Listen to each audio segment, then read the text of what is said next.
Hello friends, कैसे हो आप सब। आई होप बहुत अच्छे से होगे।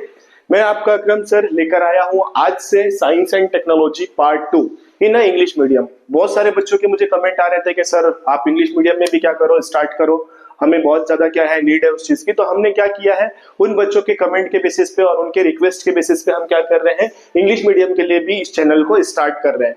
तो मेरा आपसे ये रिक्वेस्ट है कि आप अगर हमारे साथ में क्या कर रहे हैं, नए जुड़ रहे हैं या फर्स्ट टाइम हमारे चैनल पर क्या कर रहे हैं, विजिट कर रहे हैं, तो इस चैनल को क्या कर ले, सब्सक्राइब कर ले, बेल आइकन को प्रेस करें और आपके फ्रेंड्स के साथ जितना हो सकता है उतना शेयर करने की कोशिश करें, ताकि इससे क्या हो सके, ज्यादा से ज्यादा बच्चों का बेनिफिट हो सके और ज्यादा से ज्यादा बच्चों तक ये चैनल रीच कर सके। ठीक है, इसमें हम क्या करेंगे, आपको सारी चीजों को डिटेल में पढ़ाने की कोशिश करेंगे। साथ में अगर कुछ एनिमेशंस वगैरह हो सकते हैं तो वो एनिमेशंस भी आपको क्या करेंगे, बताने की कोशिश करेंगे। और हमारा जो चैनल को बनाने का मोटो है, यही मोटो है कि ज्यादा से ज्यादा बच्चों का हम क्या कर सके, बेनिफिट कर सके।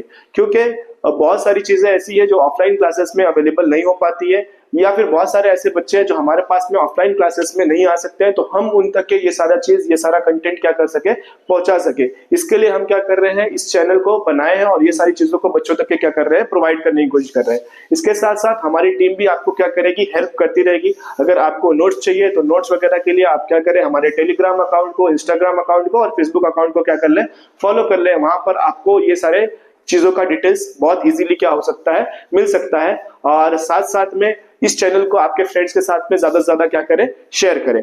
तो बिना टाइम वेस्ट करते हुए हम चलते हैं हमारे लेसन की तरफ, जो है हेरिडिटी एंड इवोल्यूशन। हेरिडिटी क्या होता है और इवोल्यूशन क्या होता है, ये तमाम चीजों के बारे में मैं डिटेल में आपको लेसन में पढ़ाने वाला हूँ। तो बिना टाइम वेस्ट करते हुए हम अपने लेक्चर को क्या करते हैं, स्टार्ट करते हैं। तो हम आते हैं हमारे टॉपिक के ऊपर। टॉपिक क्या है हमारा, हेरिडिटी एंड इवोल्यूशन। हेरिडिटी क्या होता है बेटा, हेरिडिटी होता है, जो अगर हम देखें तो हमने देखा होगा कि जो जनरेशन टू जनरेशन क्या होता है, चेंजेस होता रहता है। अगर हम देखें तो हमारे जो दादाजी थे, वो उनकी जो क्वालिटीज है, कुछ ना कुछ क्वालिटीज हमारे पापा में आती है, पापा से हमारे अंदर वो क्वालिटीज आती है।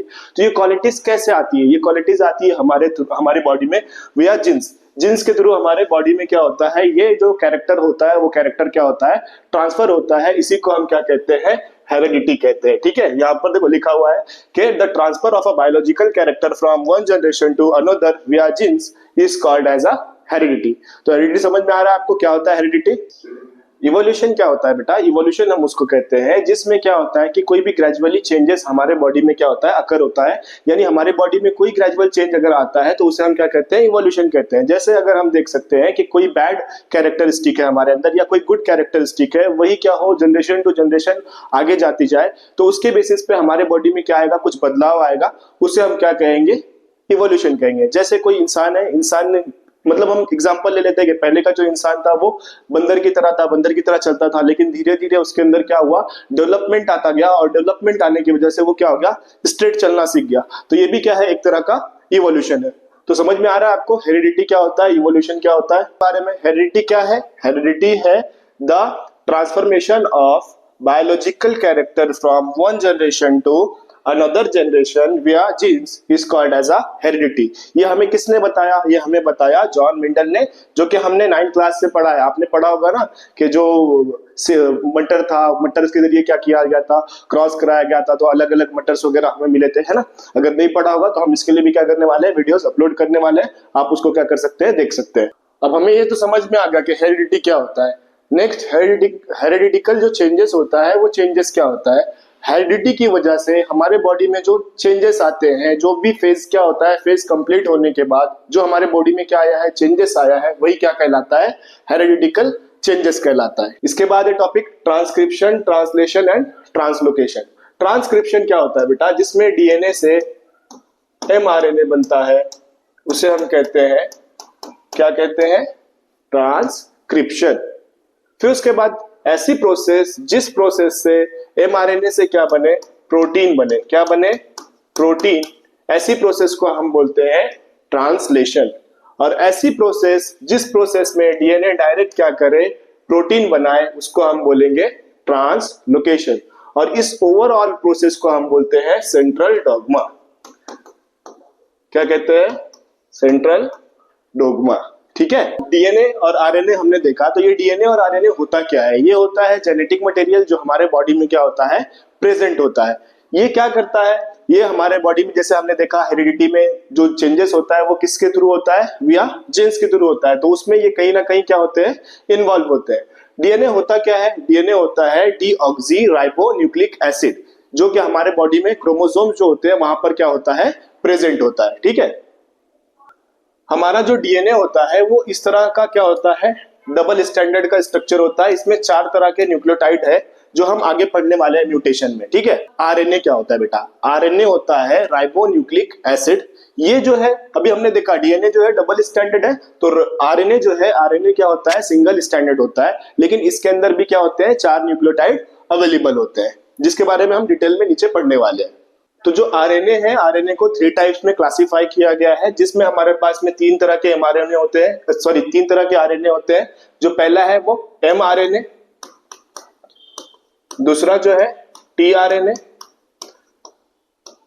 और जो तीसरा है वो है आरआरएनए।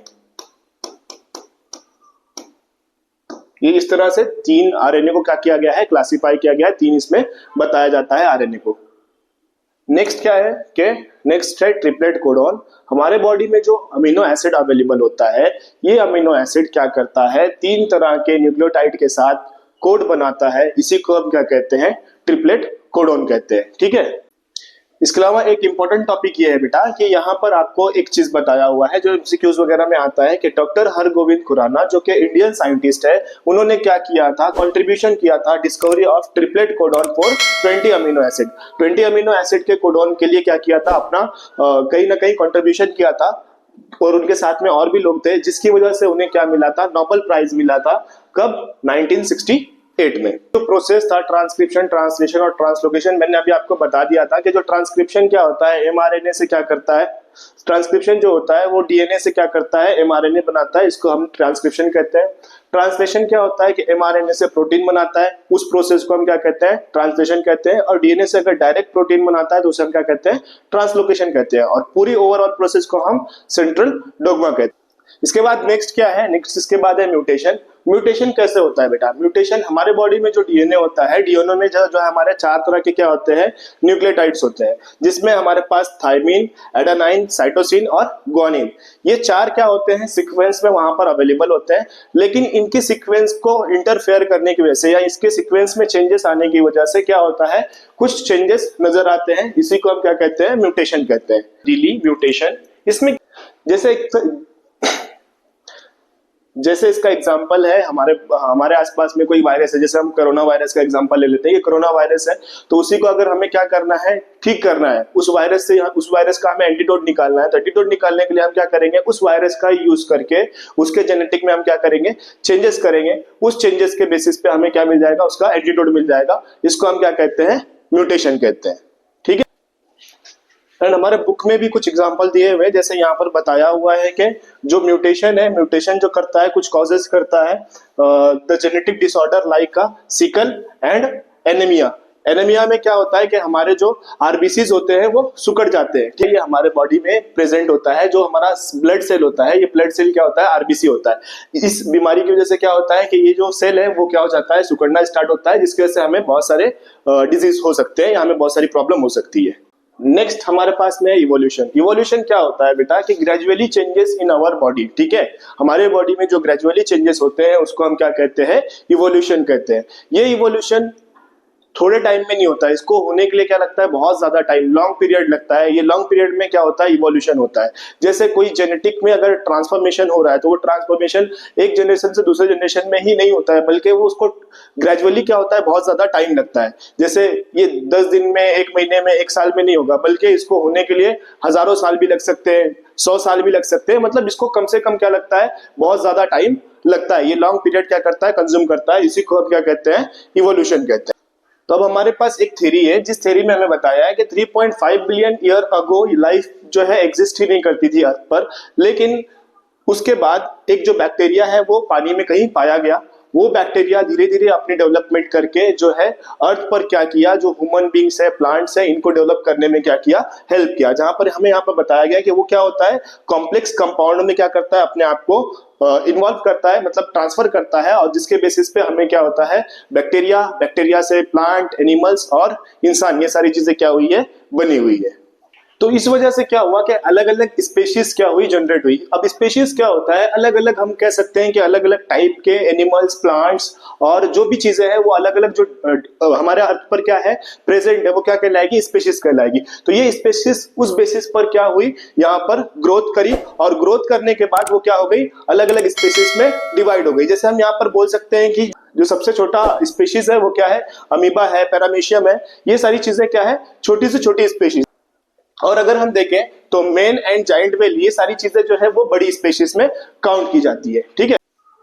इसके साथ साथ बहुत सारे एनिमल और प्लांट ऐसे भी होते हैं जो यूनिसेलुलर भी होते हैं और मल्टीसेलुलर भी होते हैं, और ये हर जगह पर क्या होते हैं, अवेलेबल होते हैं। चाहे हम अर्थ देखें, अर्थ पर भी अवेलेबल है, एयर में भी क्या है, अवेलेबल है। तो ये हर एक जगह पर क्या होते हैं, अवेलेबल होते हैं। नेक्स्ट है बेटा थ्योरी ऑफ इवोल्यूशन। तो अभी इससे पहले भी मैंने आपको इवोल्यूशन बताया कि इवोल्यूशन होता क्या है। Evolution that means gradually changes होता है, ग्रेजुअली चेंजेस होकर क्या करता है, ऑकर्ड करता है in the unicellular organism from which is a larger and more complex organism. मतलब कि जब हमारा जो बैक्टीरिया था, वो बैक्टीरिया जब सी में क्या हुआ, प्रोड्यूस हुआ, प्रोड्यूस होने के बाद वो अपने आप को क्या किया, कॉम्प्लेक्स में कन्वर्ट किया। कॉम्प्लेक्स में कन्वर्ट करने के बाद इससे ही क्या हुआ, जो लाइफ प्रोसेस है वो अर्थ पर स्टार्ट हुआ। और इस प्रोसेस को कंप्लीट होने में 300 करोड़ ईयर्स क्या लगे हैं, लगे हुए हैं। मतलब अर्थ पर जो है ह्यूमन बींग्स तक लाने तक का जो टाइम पीरियड लगा है वो 300 करोड़ ईयर का टाइम क्या हुआ है, लगा हुआ है। तो जो ये चेंजेस हुआ, इसी चेंजेस और डेवलपमेंट ऑफ लिविंग ऑर्गेनिज्म को ही हम क्या कहते हैं, इवोल्यूशन कहते हैं, ठीक है। समझ में आ रहा है इवोल्यूशन क्या है। थ्योरी ऑफ इवोल्यूशन में आपको मैंने बताया कि जो बैक्टीरिया था, उस बैक्टीरिया क्या था, यूनिसेलुलर था। यूनिसेलुलर से उसने क्या किया, अपने आप को कॉम्प्लेक्स में कन्वर्ट किया। कॉम्प्लेक्स में कन्वर्ट करने के लिए इसको 300 करोड़ ईयर्स क्या लगे, टाइम लगा, जिसकी वजह से अर्थ पर क्या आया, जो भी लिविंग थिंग है, लिविंग थिंग क्या हुई, प्रोड्यूस हुई अर्थ के ऊपर। देन इस ग्रेजुअली चेंजेस को ही हम क्या कहते हैं, इवोल्यूशन कहते हैं। तो अब मैं ये बोलूंगा तो आप बोलेंगे सर मैं नहीं मानता, इसके लिए कुछ एविडेंस दो। तो यहाँ पर हमारी बुक में कुछ एविडेंस दिए हुए हैं, 6 एविडेंस यहाँ पर हमारे पास में है। पहला है मॉर्फोलॉजिकल एविडेंस। अब मॉर्फोलॉजिकल एविडेंस क्या होता है, मॉर्फोलॉजिकल एविडेंस ऐसा एविडेंस है जिस एविडेंस पे हम बता सकते हैं कि उसके जो बॉडी की बनावट है या बॉडी की जो जिस तरह से उसकी बॉडी शो होती है, उस बॉडी के शो होने के बेसिस पे हम कह सकते हैं कि जो ये इंसान है या ये जो जानवर है, ये क्या है, इससे ही मिलकर बना हुआ है या इससे ही क्या हुआ है, रिप्रोड्यूस हुआ है। उसको हम क्या कहते हैं, मॉर्फोलॉजिकल एविडेंस कहते हैं। तो यहाँ पर हमारे पास में एग्जाम्पल दिया हुआ है, जैसे यहाँ पर है डॉग, शिप है और फॉक्स है, ठीक है। इस तरह के 3 एनिमल यहाँ पर प्रेजेंट है। अगर हम देखें तो इनका जो बनावट है, इनका जो फेस का कंस्ट्रक्शन है, अगर हम देखें तो वो सेम टू सेम है, एक जैसा है। मतलब जिस तरह से इसकी आईज है, नोज है ना, ईयर्स है, वो सेम टू सेम दिख के आ रहा है कि वो कहाँ पर अवेलेबल है। लेकिन हम इनके जो फेस है उसके बेसिस पे हम बता सकते हैं कि ये अलग अलग कैटेगरीज में क्या है, अवेलेबल है। तो इसी तरह का जो डिफरेंस पाया जाता है, इस डिफरेंस को ही हम क्या कहते हैं, मॉर्फोलॉजिकल एविडेंस कहते हैं। कि जो इनका स्ट्रक्चर है वो स्ट्रक्चर तो सेम टू सेम है, लेकिन इनका अगर हम फेस देखें तो फेस क्या है, डिफरेंट है। इसी तरह से एनिमल्स में भी क्या होता है कि स्ट्रक्चर सेम टू सेम रहता है, लेकिन उनकी जो जाति होती है वो क्या रहती है, अलग रहती है, ठीक है। इसी को हम क्या कहते हैं, मॉर्फोलॉजिकल एविडेंस कहते हैं। इसके बाद है दूसरा एनाटॉमिकल एविडेंस। एनाटॉमिकल एविडेंस क्या होता है कि अगर हम किसी भी एनिमल को देखते हैं तो उस एनिमल का जो बोन का ढांचा है, ठीक है, जो उसका स्केलेटन है, उसके स्केलेटन पे हम क्या कर सकते हैं, उसको जज कर सकते हैं कि वो किस तरह से वर्किंग करता है या उसका जो बनावट है, जो उसकी मैन्युफैक्चरिंग है वो कैसी है। तो यहाँ पर अलग अलग जो एनिमल्स है, उन एनिमल्स और बर्ड्स का क्या दिया हुआ है, यहाँ पर जो हैंड का बोन है वो हैंड का बोन दिया हुआ है। तो अगर हम देखें तो हैंड का जो बोन का बनावट है वो डिफरेंट है, लेकिन अगर हम देखें तो हर एक का क्या रहेगा, जो वर्किंग रहेगा वो सेम टू सेम रहेगा। इसी को हम क्या कहते हैं, इसी को हम कहते हैं एनाटॉमिकल एविडेंस कहते हैं, ठीक है। थर्ड वाला जो है ये बहुत इंपॉर्टेंट है, आपको वेरी वेरी इंपॉर्टेंट कर लो। आपके जो एग्जाम, बोर्ड का एग्जाम है, इसमें आपको 2 मार्क्स या 3 मार्क्स के लिए आ सकता है ये चीज।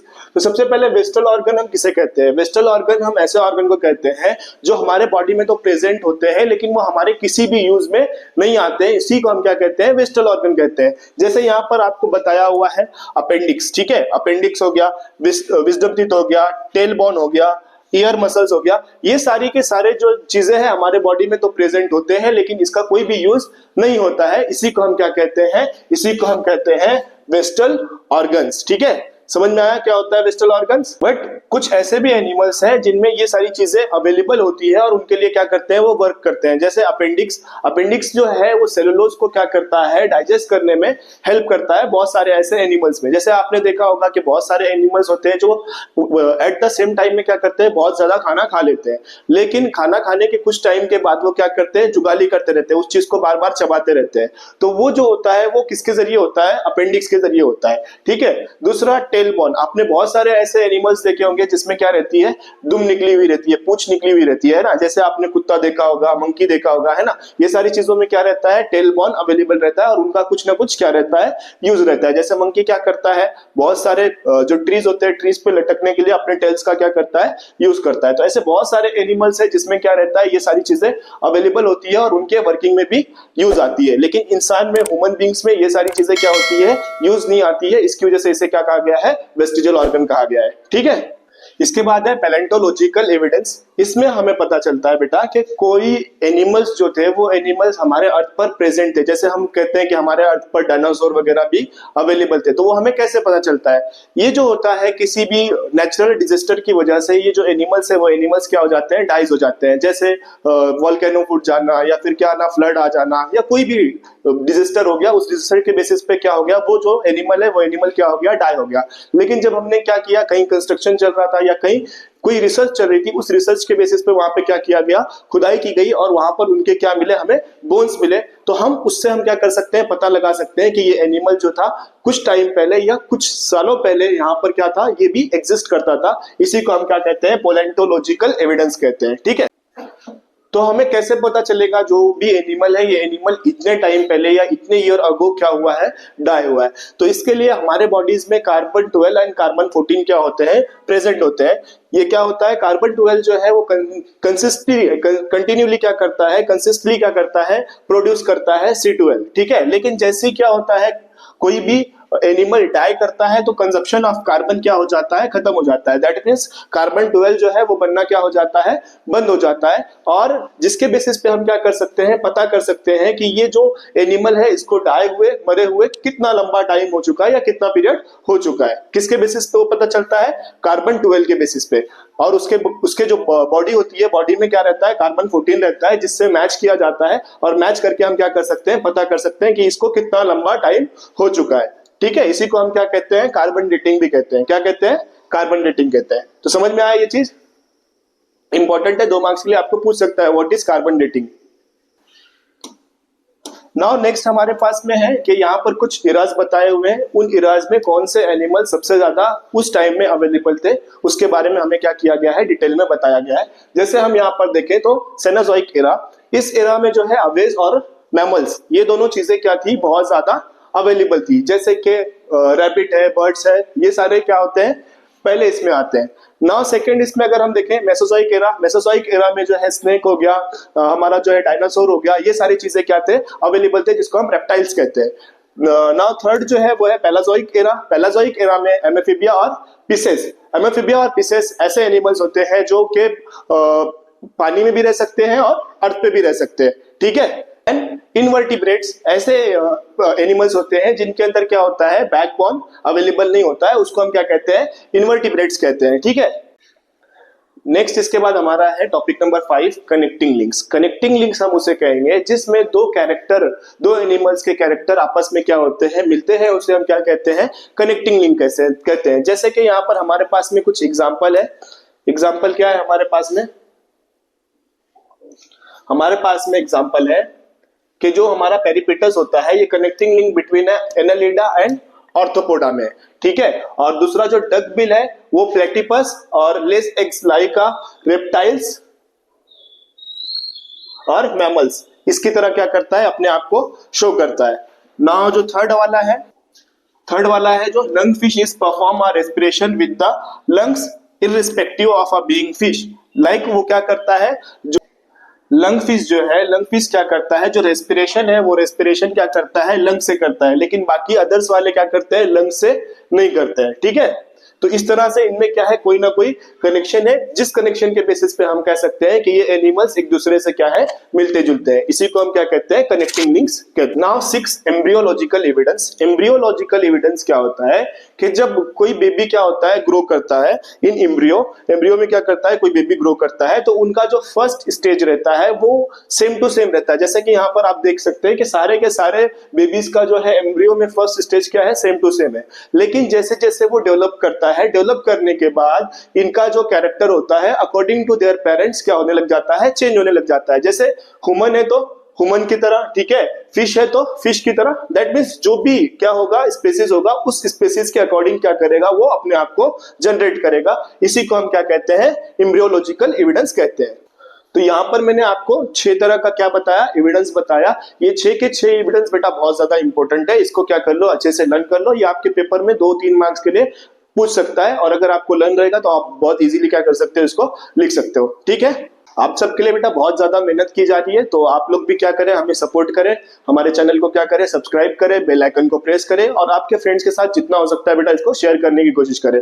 ठीक है, आगे बढ़ते हैं। हमारा Darwin natural selection theory. Darwin की जो थ्योरी है, ये आपको मैं ऐसे ओरली बताता हूँ। इसमें क्या होता है कि डार्विन ने क्या किया था, बहुत सारे ऐसे एनिमल्स को सिलेक्ट किया था, और सिलेक्ट करने के बाद उसने बताया था कि नेचर के अकॉर्डिंग अगर ये एनिमल्स क्या कर सकते हैं, लाइफ अपनी क्या कर सकते हैं, जी सकते हैं, मतलब उस इन्वायरमेंट के अकॉर्डिंग क्या कर सकते हैं, अपने आप को सर्वाइव कर सकते हैं, तो वही एनिमल्स क्या करेंगे, उस सराउंडिंग में, उस इन्वायरमेंट में जी सकते हैं। बाकी सारे अदर क्या हो जाएंगे, डाइज हो जाएंगे। ये किसकी थ्योरी थी, डार्विन की थ्योरी थी। ठीक है, ये है सर डार्विन। इन्होंने क्या किया था, बहुत सारे एनिमल्स को कलेक्ट किया था, और एनिमल्स को कलेक्ट करके क्या किया इन्होंने, इनका क्रॉस कराया। क्रॉस कराने की वजह से बहुत सारे एनिमल्स क्या हुए, प्रोड्यूस हुए। इनमें से वही एनिमल्स क्या कर सकते थे, जिंदा रह सकते थे, जिनके पास में क्या थी, उस नेचर के अकॉर्डिंग रहने की कैरेक्टरिस्टिक थी। बाकी क्या हो जाते थे, मर जाते थे। ये हमें डार्विन सर ने बताया। डार्विन जो थ्योरी है, डार्विन की थ्योरी के बेस पे उसने क्या किया, एक बुक लिखा जिसका नाम था ओरिजिन ऑफ स्पीसीज। उसमें ही इसने क्या किया, इस थ्योरी को बताया हमें। देन उसमें कुछ ऑब्जेक्शन थे, जिन ऑब्जेक्शन के बेसिस पे क्या किया गया, इस थ्योरी को कंसिडर नहीं किया गया, एक्सेप्ट नहीं किया गया। इसमें पहला जो ऑब्जेक्शन था, ऑब्जेक्शन ये था कि जो इवोल्यूशन है, वो इवोल्यूशन सिर्फ और सिर्फ नेचर के बेसिस पर ही क्या होता है, इवोल्यूशन कंप्लीट होता है। सेकेंड हमें इसने क्या बताया, इसने हमें ये नहीं बताया कि कोई भी हमारे बॉडी में यूजफुल और यूजलेस ऑर्गन क्या होते हैं, अवेलेबल होते हैं, या मॉडिफिकेशन उसकी क्या होती है, अवेलेबल होती है। इसके बारे में नहीं बताया। जैसे कि हमने ऊपर में देखा वेस्टल ऑर्गन के बारे में, कि वेस्टल ऑर्गन हमारे बॉडी में अवेलेबल होते हैं, लेकिन वो कुछ काम के नहीं होते। तो ये सारी चीजों के बारे में भी क्या किया, इसने हमें नहीं बताया। ना थर्ड हमें इसने ये बताया, किसी भी स्लो चेंज और अब्रप्ट चेंज के बारे में हमें नहीं बताया। मतलब ना किसी स्लो चेंज के बारे में बताया, ना फास्ट चेंज के बारे में बताया। लाइक इवोल्यूशन जो था, इवोल्यूशन के बारे में उसने क्लियरली हमें कुछ भी नहीं बताया था। तो इस तरह के कुछ इसके ऊपर क्या थे, ऑब्जेक्शन थे, जिन ऑब्जेक्शन के बेसिस पे इसकी थ्योरी क्या हो गई थी, फेल हो गई थी। नाउ है नेक्स्ट हमारे जो साइंटिस्ट हैं वो लेमार्क है। लेमार्क ने हमें थ्योरी प्रपोज की थी। इस थ्योरी में उन्होंने बताया था कि हमारे जो बॉडी के कुछ ऑर्गन्स होते हैं, अगर हम उसका ज्यादा यूज कर ले या कम यूज कर ले, यानी ज्यादा यूज कर ले या मिस यूज कर ले, कम यूज कर ले, तो उसके बेसिस पे हमारे ऑर्गन में क्या आता है, चेंजेस आता है। उस ऑर्गन में चेंजेस आने की वजह से हमारी बॉडी क्या होती है, उस तरह से डेवलप करती है। इसी को हम क्या कहते हैं, लिमार्किज्म कहते हैं। जिसमें इन्होंने एग्जांपल लिया था जिराफ का, कि जिराफ जो था उसको जो है ग्रीन लीव्स खाने की बहुत क्या थी, आदत थी, जिसके बेसिस पे वो क्या करता था, ग्रीन लीव्स खाने के लिए अपनी जो नेक है, उस नेक को क्या करता था, बार बार ऊपर की तरफ उठाता था और ग्रीन लीव्स खाने की कोशिश करता था। जिसकी वजह से इसमें क्या हुआ, ग्रेजुअली चेंजेस हुआ, time to time, generation to generation क्या हुआ, चेंजेस आया। और एक टाइम ऐसा भी आया कि इसकी जो नेक्स्ट जनरेशन थी, उसका जो नेक था वो क्या हो गया, लंबा हो गया। इस तरह से लेमार्क ने क्या किया था, थ्योरी प्रपोज किया था। इसके और भी एग्जांपल्स आपको दिए, वो बुक से आप क्या कर सकते हैं, रीड कर सकते हैं। Now see the animation and understand the Lamarckism theory.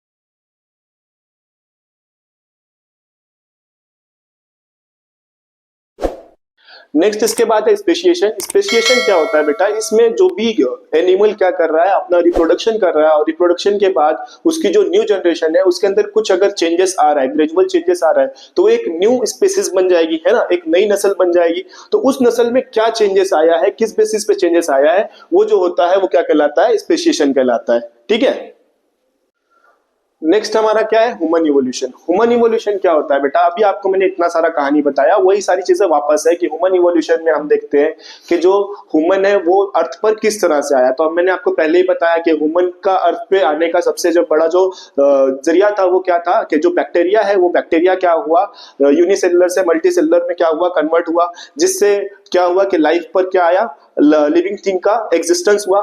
उसके बेसिस पे धीरे धीरे ग्रेजुअली चेंजेस के बेसिस पर क्या हुआ कि वो ह्यूमन में कन्वर्ट हुआ।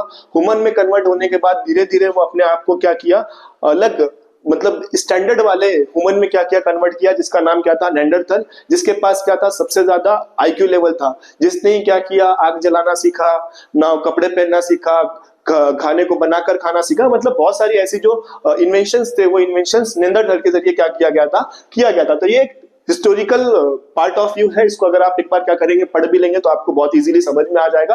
वैसे तो मैंने एक बार आपको क्या किया है, बता दिया है, ठीक है। तो ये होता है ह्यूमन इवोल्यूशन। तो यहाँ पर सारा लेसन हमारा क्या हो रहा है बेटा, कंप्लीट हो रहा है। आई होप आपको कंप्लीटली समझ में आया होगा। जो बच्चों ने इसका पार्ट 1 नहीं देखा है वो क्या करें, डिस्क्रिप्शन से जाकर पार्ट 1 को क्या कर ले, चेकआउट कर ले, और वहां से पूरा का पूरा वीडियो को क्या कर ले, कंप्लीट देख ले, ताकि आपको वो चीज समझ में आ जाए। और जो बच्चे मेरे साथ में नए जुड़े हैं वो चैनल को क्या कर ले, सब्सक्राइब कर ले, बेल आइकन को प्रेस कर ले, ताकि इसका नोटिफिकेशन आपको मिलता रहे। इसके साथ साथ हमने उर्दू मीडियम के बेसिस पे बहुत सारे लेक्चर्स क्या करे हैं, अपलोड करके रखे हैं।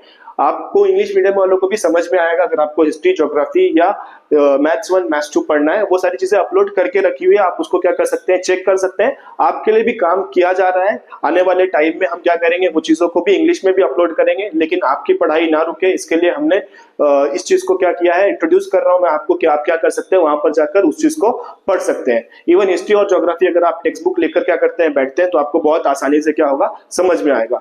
तो अगर आपको देखना है तो आप क्या कर सकते हैं, डिस्क्रिप्शन के बेसिस पे जाकर उस चीज को देख सकते हैं और आपकी पढ़ाई को कंप्लीट कर सकते हैं। ठीक है बेटा, मिलते हैं नेक्स्ट लेक्चर में, तब तक टाटा बाय बाय।